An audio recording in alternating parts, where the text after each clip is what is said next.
The spies just reported that the land does flow with milk and honey, but the people in it are strong. The cities are large and fortified, and there are giants in the land that make them look like grasshoppers. How will the congregation respond? Numbers 14, verse 1. All the congregation lifted up their voice and cried, and the people wept that night. All the congregation of Israel murmured against Moses and against Aaron. The whole congregation said to them, "We wish that we had died in the land of Egypt, or that we had died in this wilderness. Why does Yahweh bring us to the land, to fall by the sword? Our wives and our little ones will be captured or killed. Wouldn't it be better for us to return into Egypt?" They said to one another, "Let's make a captain and let's return into Egypt."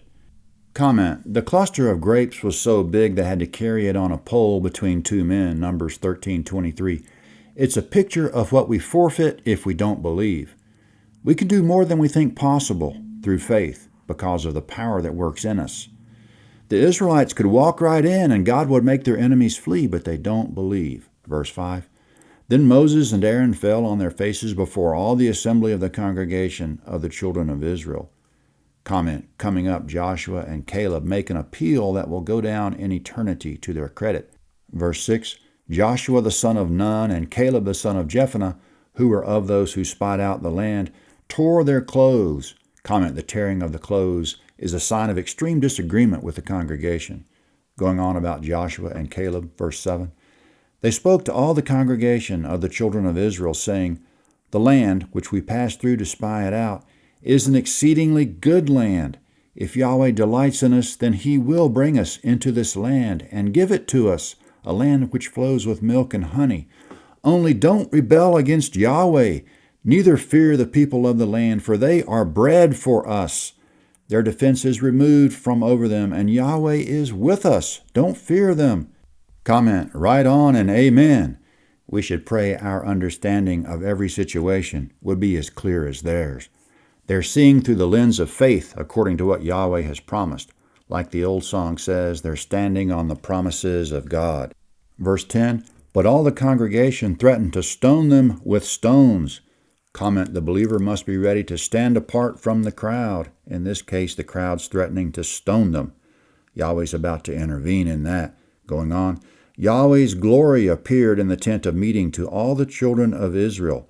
Comment: that put a stop to their threats. Verse 11, Yahweh said to Moses, "How long will this people despise me, and how long will they not believe in me for all the signs which I have worked among them? I will strike them with the pestilence and disinherit them, and will make of you a nation greater and mightier than they." Comment: keep in mind why these things were written.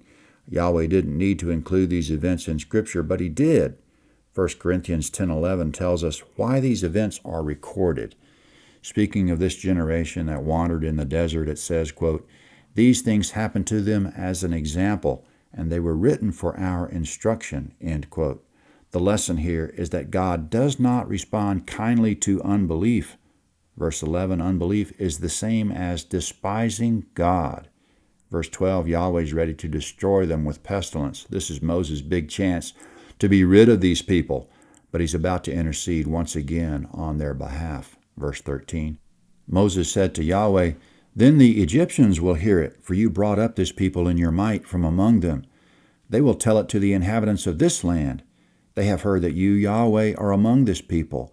For you, Yahweh, are seen face to face, and your cloud stands over them, and you go before them in a pillar of cloud by day and in a pillar of fire by night." Comment: word has gotten back to Egypt that Yahweh is present among Israel, that Moses speaks with him eye to eye, as it literally says, and that Yahweh goes before them in a pillar of cloud and fire. Verse 15, "Now if you killed this people as one man, then the nations which have heard of the fame of you will speak, saying, because Yahweh was not able to bring this people into the land which he swore to them, therefore he has slain them in the wilderness." Comment: Moses makes a good point. Exodus 9:16, these events are being reported or will be reported throughout all the earth. What's the report going to be? Is Yahweh going to keep showing his strong arm, or will it be reported that his arm failed? Verse 17, "Now please let the power of the Lord be great, according as you have spoken, saying, Yahweh is slow to anger and abundant in loving kindness, forgiving iniquity and disobedience, and he will by no means clear the guilty, visiting the iniquity of the fathers on the children on the third and on the fourth generation. Comment: how is it that Yahweh forgives iniquity and disobedience on the one hand, and on the other hand he will by no means clear the guilty? That seems like a contradiction. He forgives, but by no means will he clear the guilty. The answer is that it takes a miracle to clear us. The miracle is Christ and his all-sufficient sacrifice. Verse 19, please pardon the iniquity of this people according to the greatness of your loving kindness, and just as you have forgiven this people from Egypt until now. Yahweh said, I have pardoned according to your word.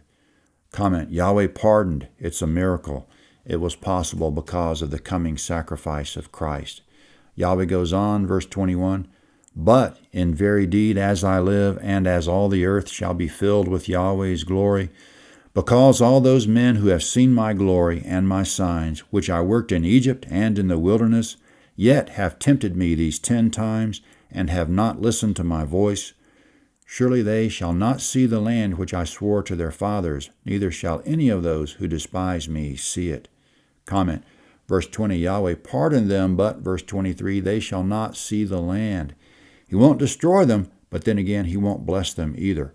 Verse 24, but my servant Caleb, because he had another spirit with him, and has followed me fully, him I will bring into the land into which he went. His offspring shall possess it. Since the Amalekite and the Canaanite dwell in the valley, tomorrow turn and go into the wilderness by the way to the Red Sea. Yahweh spoke to Moses and to Aaron, saying, how long shall I bear with this evil congregation that murmur against me? I have heard the murmurings of the children of Israel, which they murmur against me. Comment: Yahweh and Moses have something in common. They're both tired of these people. Psalm 106, verses 24 and 25, quote, they despised the pleasant land. They didn't believe his word, but murmured in their tents and didn't listen to Yahweh's voice, end quote. Let us be careful of our murmurings and not join in with others when they murmur. Verse 28, tell them, as I live, says Yahweh, surely as you have spoken in my ears, so I will do to you. Comment: what is it that the people spoke in Yahweh's ears? Verse 2, they said, quote, we wish that we had died in the land of Egypt, or that we had died in this wilderness, end quote.